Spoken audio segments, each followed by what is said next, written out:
But on January 6th, for the first time, I was more afraid to work at the Capitol than my entire deployment to Iraq. At some point during the fighting, I was dragged from the line of officers and into the crowd. I heard someone scream, "I got one!" As I was swarmed by a violent mob, they ripped off my badge. The man seized the opportunity of my vulnerability, grabbed the front of my gas mask, and used it to beat my head against the door. Good morning and welcome back to the Sunday Show. I'm Jonathan Capehart. This week, the House Select Committee to investigate the January 6th attack kicked off with 4 police officers recounting their harrowing tales from the insurrection. As they detailed the multiple abuses they suffered at the hands of the Trump mob, it was clear the irony was not lost on them that this violent rampage against them was carried out by the same people who so often sensationalize support for them. A man sarcastically yelled, "Here come the boys in blue, so brave." I saw the thin blue line flag, a symbol of support for law enforcement, more than once, being carried by the terrorists as they ignored our commands and continued to assault us. There are some who express outrage when someone kneels while calling for social justice. Where are those same people expressing the outrage to condemn the violence attack on law enforcement? Case in point, the anchors at Fox News. They proudly brandish the slogan, "We back the blue," like a weapon when black people are protesting, but they just can't seem to muster the words when Trump and Trumpism are under attack. The whole thing turned into, in the eyes of many, nothing more than performance art. Let's see if we can impeach and smear and slander Donald Trump one more time. Watch Fanone cite the psychological trauma he endured as an excuse for ditching our Bill of Rights. I've been left with the psychological trauma and the emotional anxiety of having survived such a horrific event. God save us from these third-rate theatrics. God save us from them. Joining me now is Dean Obeidallah, host of SiriusXM's The Dean Obeidallah Show and a contributor for NBC News Think. Sophia Nelson, a columnist for USA Today and author of E Pluribus One. And Leonard Pitts, a columnist for the Miami Herald and author of You Surrender. Thank you all very much for coming to the Sunday Show. I'm at a loss for words, so I'm just going to let y'all just respond to that sort of litany of nonsense that we just saw in that last montage from the folks over there at Fox. Mr. Pitts, I'll start with you. Yeah, I'm kind of at a loss for words as well. It's depressing, it's astonishing, it's amazing, and it really makes me wonder, a question that I've wondered before in previous context, but never with this urgency.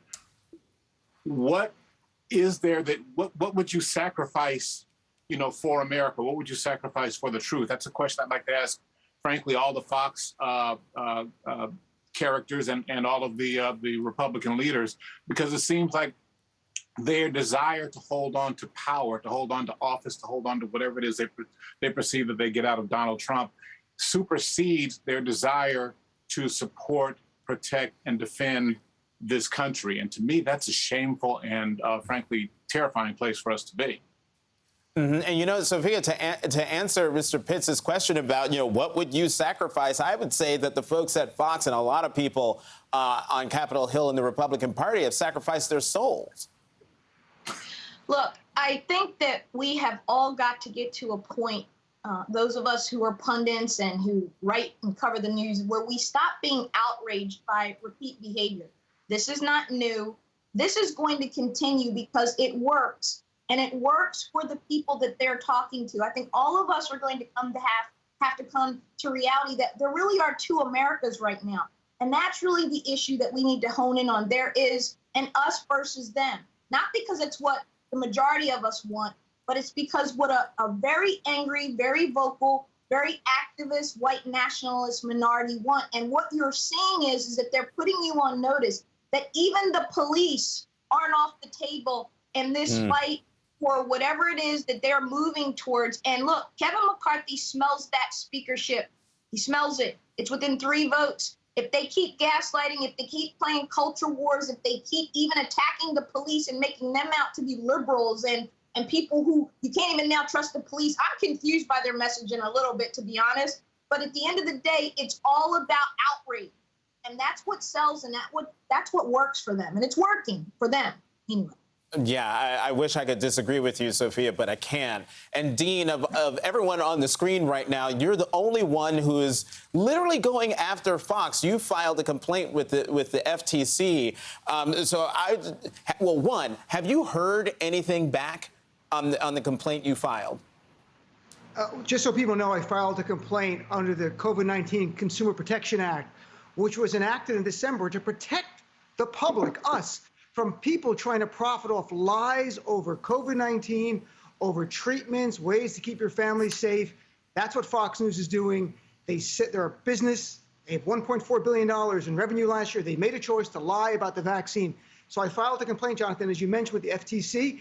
Thursday, I called them. I spoke as a journalist with a member of the spokespeople there, and they told me that they received complaints. They received complaints from many, that they will neither confirm nor deny that they've opened an investigation. They will not tell us if they open an investigation, but if they find any violations, they will then do a press release and do an enforcement action.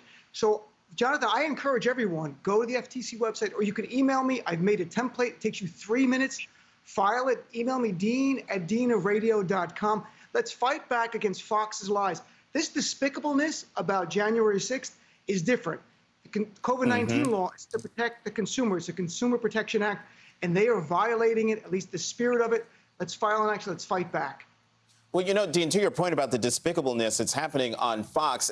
I think it is having an impact. And take a look at this poll. Mr. Pitts, a majority of Trump voters view January 6th as patriotic and defending freedom. If you see it down there at the bottom, how would you describe what happened at the Capitol under patriotism?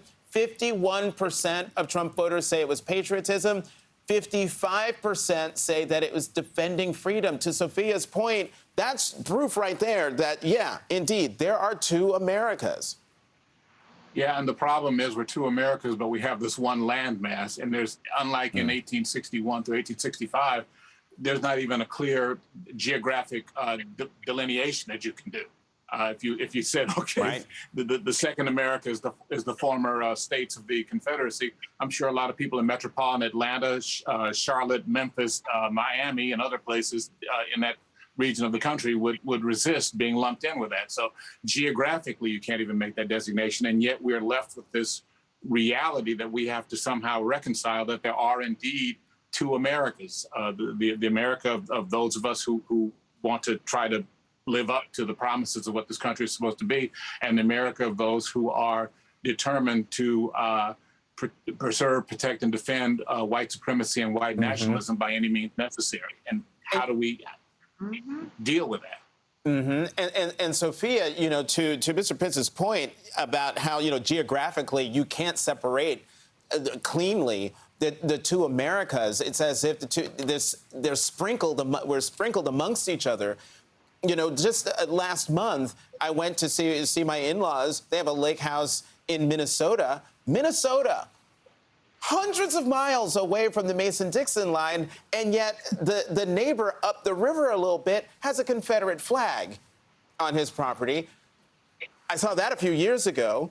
Now he's added to that a Trump 2020 flag, and what was more disturbing to me than anything, the number of people in Minnesota with Trump Pence signs in their yards, Trump flags, basically showing and saying, yeah, we don't think the election's over. Well, that doesn't surprise me at all, given Minnesota has had extreme issues with police violence, George Floyd, Philando Castile, and others. So Minnesota doesn't surprise me. That is the Midwest.